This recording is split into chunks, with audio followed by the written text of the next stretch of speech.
Welcome to Budget Barometer here on NDTV.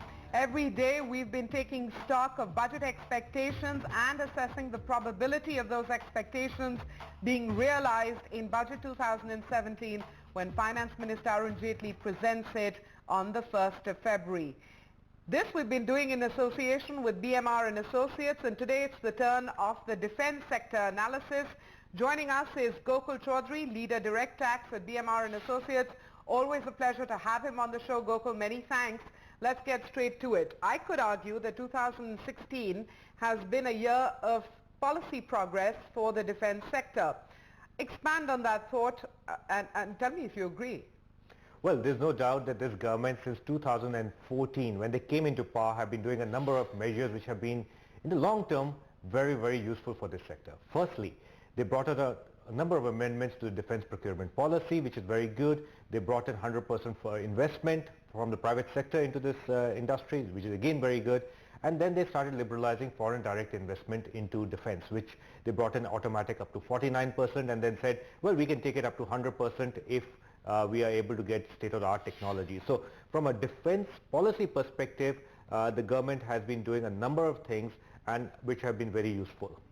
How has that progressive policy yielded results on the ground, Gokul? I'm not asking for a critique, but just a sense of, has the policy progress translated into real investment?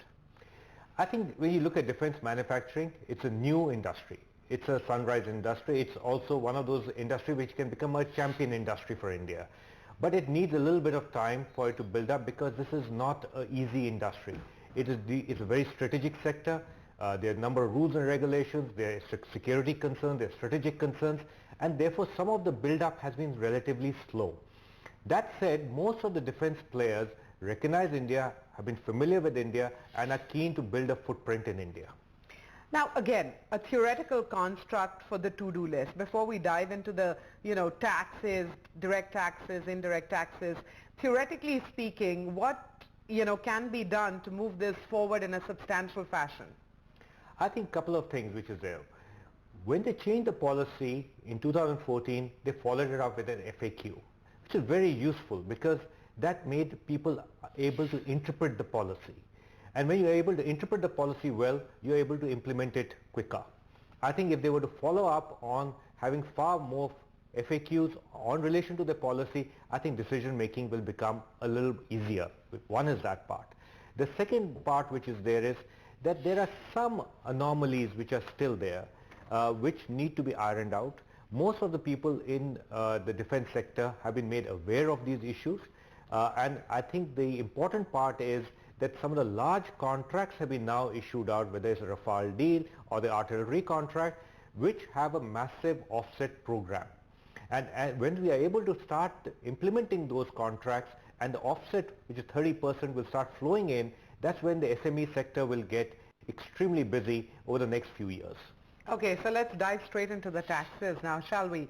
Ahead of the budget, and I'm sure you find me a bit repetitive, but first what we do in our conversation is we put out the ideal wish list and then we assess the probability of some of that coming through. So let's start with the the ideal sort of list that industry would like to see addressed when it comes to the defense sector, specifically on direct taxes.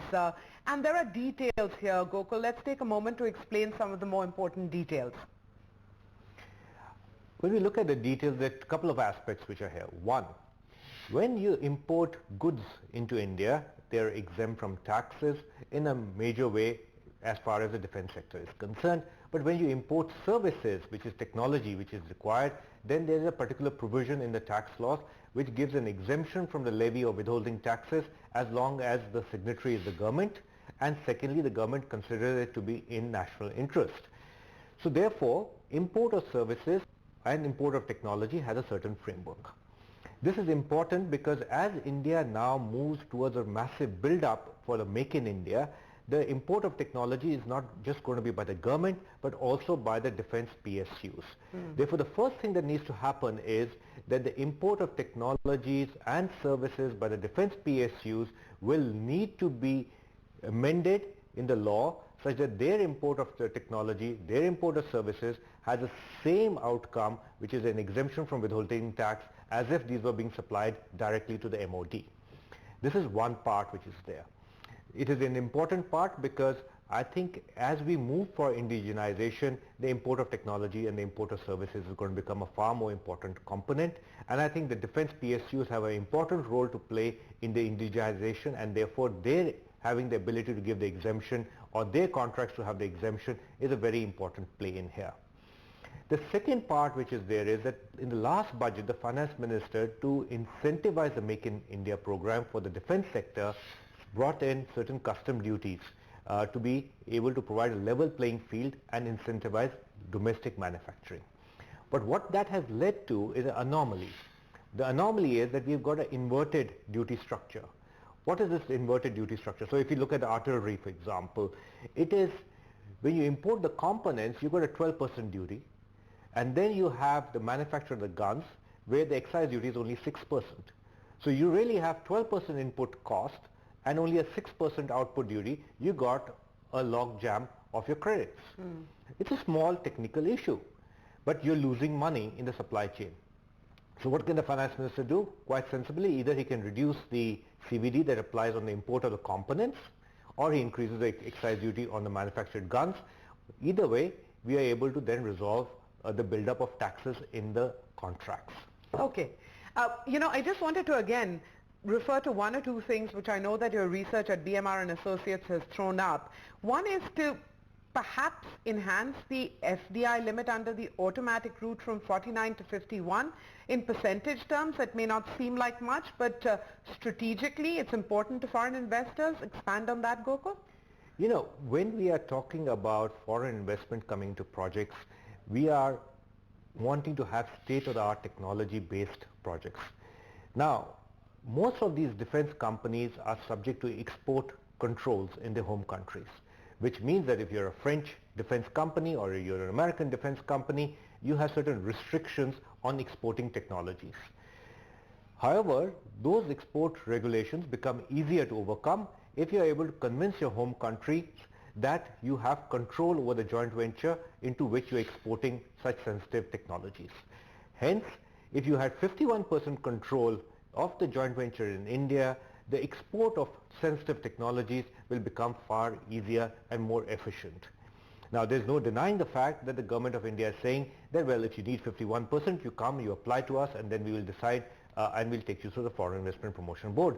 But our simple point is that insofar as this sector is concerned, it still requires industrial licensing for the manufacture of goods, and the government has defined the list of products for which industrial licensing is still required, which includes the defense sector. And hence, it's not a free-for-all. Hence, you can certainly have foreign investment up to automatic of 51% coming in, knowing very well that you have in the system through the issuance of the industrial license. That's a very fascinating point actually, Gokul, because there is adequate checks and balances as you've described, and therefore this 49 to 51 would go a long way when it comes to export of sensitive important technology from overseas countries. The other piece is to really build capacity in India, and I'm wondering what the taxation approach its budget could do to really build, to really make in India. We've addressed some of the overarching themes. On the details, are there some things that still need to be addressed, done to make sure that defense manufacturing in India seriously takes off? I think one of the measures that the government has been talking about is to create an equivalent of a defense SEZ. And I think that's a very interesting idea, and it's a bold idea.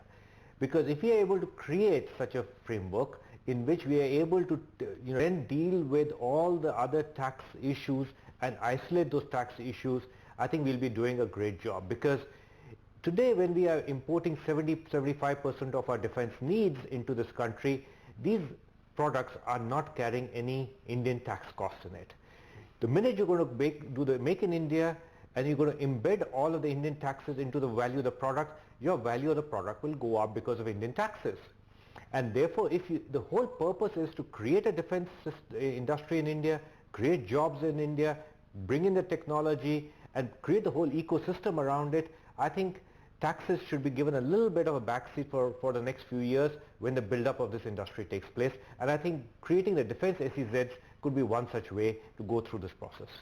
Gokul, we're running out of time, which is why I wanted to get one last thought from you on, the SEZ idea, for example, when it comes to the defense sector.